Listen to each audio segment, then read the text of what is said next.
So shame is sort of this unspoken about emotion because it's so humiliating, it's so debilitating, it's so triggering to us. Shame is a universal emotion that we all feel and can bring on feelings of utter worthlessness and guilt and fear and anger. If you have ever done something, said something, thought something that made you feel utterly worthless, well, that, my friend, is the shame spiral. And it's universal. So today we're going to talk about shame and kind of what it is, what it means, where it comes from, how to recognize it, and how to manage it. Hi everyone, my name's Jamie. I'm a registered nurse and I make videos on intentional wellness.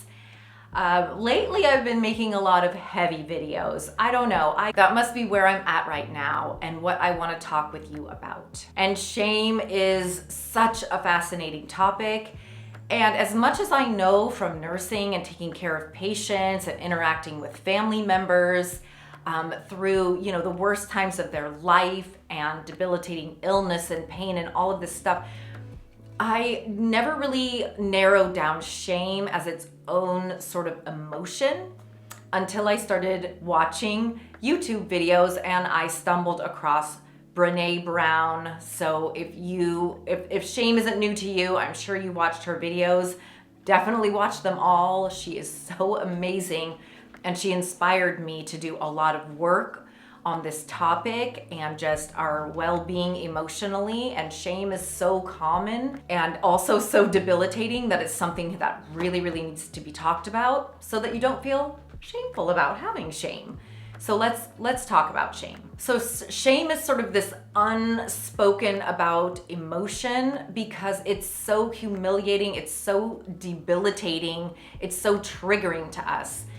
And it's an emotion that can't always be understood because it doesn't have a clear-cut trigger.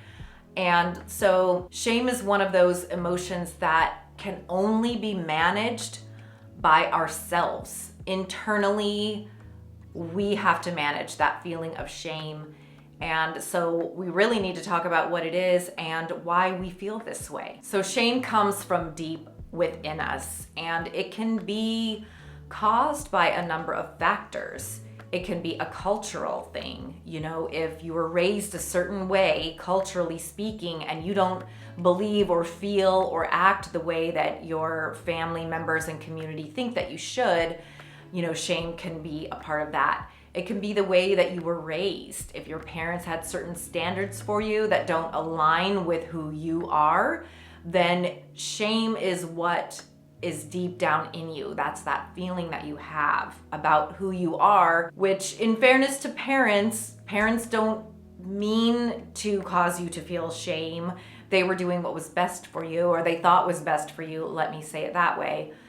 But for you, it didn't align with who you were, and so now you have this deep shame because you're not living up to what your parents wanted from you. It can be caused by a rejection from peers, communities, a relationship. And it can be subtle, it can be over time, it can be, a long-standing way that you were raised that will have these feelings of shame arise in you. And it can, of course, be caused from trauma, something that you had no control over, but now you feel shameful about whatever the trauma was that happened to you. So shame is a tricky thing. It's quiet, it's deep, it's down in there, and it arises for no clear-cut reason at times. So I do teach the concept of self to my nursing students, and shame arises within us when there's a conflict with our concept of self. And there's three aspects to the concept of self. There is our ideal self, which is the self that we want to be, the self that we strive to be. Our ideal self, There is the perceived self. So the perceived self is how we think others see us. And so if we think others see us in a certain way, and then they act differently or they say something in contrast to how we think they think of us, that can trigger shame. And then there's our real self. So our real self is actually the good stuff, but the real self is the one that we stuff a lot of the times. The real self is who we really are. Very, very few people know who we really are It's what we really think, what we really act like, what we really want is our real self. And hiding our real self so that we can be the perceived self or the ideal self can also trigger feelings of shame. What sets shame apart from all the other emotions is that other emotions have a common experience amongst people. So being stuck in a traffic jam can make everybody angry to some degree, or the loss of a family member can cause sadness for a large majority of people. Running into a friend or being at, an event that you are looking forward to, many people may say that would make them feel happy. But shame, on the other hand, can be triggered by something completely benign to someone else. For me, a lot of shame comes from how I perform in the workplace. And so something small like if I accidentally sent an email to the wrong person would trigger this big snowball of shame for me. That might not affect someone else at all. Whereas other people have different things that trigger shame, like feeling that someone doesn't approve of them, or that they're feeling rejected by a partner when maybe the partner doesn't feel that way at all. So shame is very personal, it's very internal. To me, when I think of shame as being linked to that word being triggered. So when you're triggered by something, it's that knee-jerk shame reaction. And because shame is so deep and so powerful, we react completely out of ratio to what the offending issue was. So, me sending the email to the wrong person, instead of emailing them and saying, oh, forgive me, that was meant for someone else, I might cry at my desk for an hour or just feel like I'm worthless and I should quit my job, really, if we want to be truthful about it. So, and with those reactions, those knee-jerk reactions that come from shame, we almost send ourselves deeper down the shame spiral because now we're acting totally irrationally and our reaction just doesn't justify what just happened. So that's why I call it the shame spiral. Something sort of benign may happen, something simple, a word said, a look given, a perception misinterpreted, and we just go down the spiral. So how can we manage when we are in shame? I think we first need to normalize the fact that everybody feels shame. It's a normal emotion. It's deep and it's personal and it's within us. So yes, ours may not be relatable to other people, but it's still a valid experience. So how can we manage these things? Well, number one is you need to know what your triggers are. And this took me a very long time, but I do know what my triggers are now. So I'll share it with you for the sake of just us relating to one another, but that's vulnerable for me to do. But my shame is when I don't feel good enough. And when I don't feel good enough could mean I forgot to post an assignment on Canvas for my students when I told them that I would. Or I don't know, I made a mistake on the ExamSoft software and no one can download the quiz. Like, instead of just fixing it and saying, hey, I made a mistake on ExamSoft, we'll have to reschedule the quiz. No, deep inside I feel like I'm not worthy of this job, I'm not worthy of this position. And it gets really, really uncomfortable for me. Some ways that you can learn to recognize your triggers would be to journal. It's really, really interesting. If you start to journal, things come out that you wouldn't expect. And, I've never really been a huge fan of journaling because I don't want my private thoughts out on paper, but I was given an assignment to journal every day for like a month, and I just thought, okay, I'm gonna do that. And I had a lot of stressful things happening in my life, for sure. But when I started journaling, all I kept writing about was this work project that I had to do, and I wouldn't have recognized that that was something that was causing me so much stress and anxiety. So journaling can give you little common threads as to what triggers you to feel shameful. Also, if you feel that sudden jerk of despair, anger, sadness, embarrassment, and worthlessness, take note. Be curious about why you're feeling this way. Don't shame yourself into saying, I shouldn't be feeling this way, because you feel this way for a reason. Be curious as to what it is that you're feeling and take notes. That's how it all started for me, is like I would interact with someone at work and they would say something simple, but to me, I would just spiral down for the rest of the day. And I'm like, oh, this is a common thread. I don't like to be seen, or at least me perceive that I'm not doing what I need to be doing.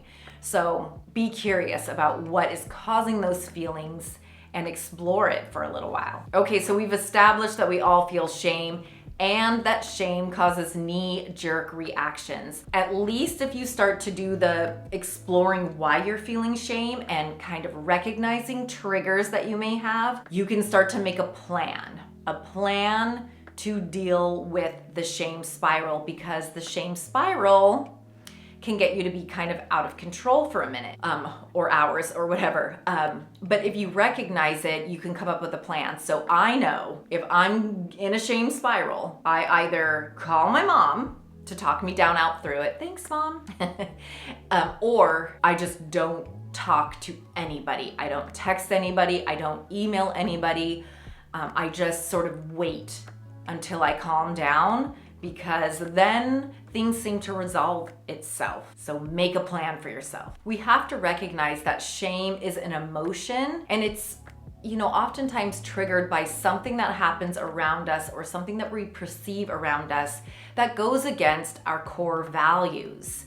So the reason why my shame trigger is not feeling like I'm good enough in the workplace is because I feel that I am such a hard worker and I try really hard to put out good products, to put out good content, to be very supportive to my students or my group. I have a good example for you. So at the end of every class that I teach, there's of course a course evaluation. And I can have 90 students say what an amazing instructor, Dr. Jamie is, how supportive, how wonderful all of her content is. And if there's one person that says something negative, it really, really hurts me. And I go down the shame spiral, and it's like those 90 positive comments don't mean a thing. I'm better about it now because I know that that is something that I've been working on as a shame trigger, but that definitely happens to me because it goes against my core value. Like, why would you say that when all I ever do is try my best to make your class wonderful, So that's just an example. We also have to change the dialogue with our self-talk when it comes to shame, because shame can make us say to ourselves, I'm a bad person, I'm a terrible person, when no, you're not a terrible person. You may have made a mistake, or things didn't quite go the way that you wanted to, or someone didn't react the way that you had hoped, but that doesn't mean you're a bad person, a terrible person, a worthless person, which can be common little voices in our head when we're experiencing that shame spiral. So how can we manage our shame spiral? Once now we've recognized our triggers, we have our plan in place, we're still gonna feel these feelings, right? So what can we do now? Number one, we have to be self-compassionate. We really do. We have to be kind to ourselves. We have to be loving to ourselves. And I know someone who really feels deep in shame, has a lot of shame, maybe from a trauma, tends to not want to do those self-affirmations of I am worthy, I love myself, all of this.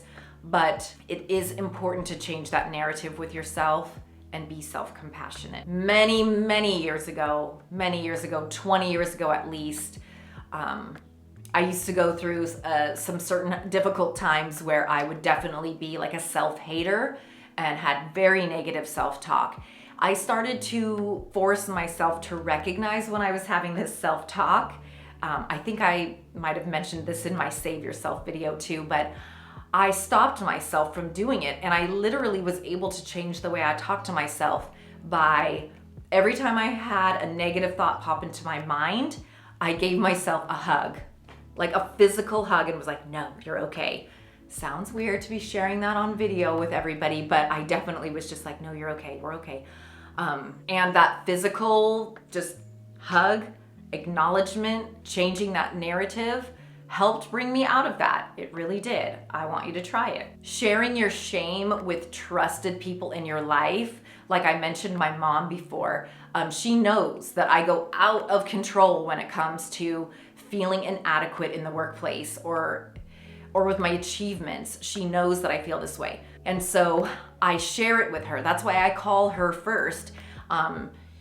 She's not like necessarily a neutral person, obviously, because she's on my side for everything, but she can talk me down instead of me then calling my boss or my coworker or the student or whatever and going crazy because they hurt my feelings or brought the shame out in me. She's like, you know, you did a good job. You know, you did everything. It's very helpful for me. So if you have a trusted person that you can share your shame with, that can be really helpful. If it can't be someone in your family, then maybe if you have a therapist, you can let them know what your shame triggers are and, you know, be able to have like an emergency session if you start feeling it really badly, or at least they can give you some tools as to how to work through it when you're in that moment. Accept yourself for who you are. This can be pretty hard too sometimes, but we're all human. We all make mistakes. Being kind and gentle to ourselves is super important, and accepting ourselves for who we are, I think, allows the right people to come into your life, the right situations to present themselves to you. I had a student come to me one time, and she said, you know, I don't feel like I'm fitting in with the cohort. I don't feel like people like me. What can I do to, you know, like make friends in this program? And it really hurt me to hear her say that or ask that. And with as much as encouragement as I could, I was telling her, you're amazing the way that you are. And if you're not fitting in with this particular cohort, then they're just not your people. But don't change yourself to fit in with them, because then you're basically betraying your own self. So remain who you are, be proud of who you are, and that will draw in, you know, the right people for you. And it will diminish your feelings of shame if you're, you know, owning who you are and accepting who you are and appreciating who you are. And then we also have stop comparing yourself to others. I think this is so huge, and we can use my workplace environment as an example of this. So being a nurse, I work with amazing, highly educated, extremely motivated individuals in every place that I've ever worked. In the hospital, on the ambulance, wherever. And if I compare myself to anyone that I work with, half the time I feel inadequate. So I can't do that. And I have to realize that what I bring is unique to me, and no one else can bring what I bring to the table. And that is something important to do. No comparing yourself to others. That will definitely contribute to a shame spiral. And we just don't need that. We just don't need that in our lives. YouTube is actually a really good example of this. If I compared my channel to other channels, which, I mean, I can't say that I haven't looked, but I can make a video on a certain topic and get a good amount of views, but other people, you know, have millions of views, the same topic. Their video doesn't appear to be much different, or, I don't know, filmed by a better camera or whatever, but it can really make me feel inadequate. And so not comparing yourself to others, just knowing that you're here, you're you, fulfill your own purpose, and that can help combat shame too. So let's sum that up. Knowing our triggers, being mindful and compassionate towards ourselves, having a plan, not comparing ourselves to others, and seeking support if we need it can help us manage this shame emotion that we feel. And I'm gonna link a video to I'm gonna link my Save Yourself video at the end of this video. So that's if you're already in a really dark place, things that you can do to pull yourself out. I will see you in the next video. Bye.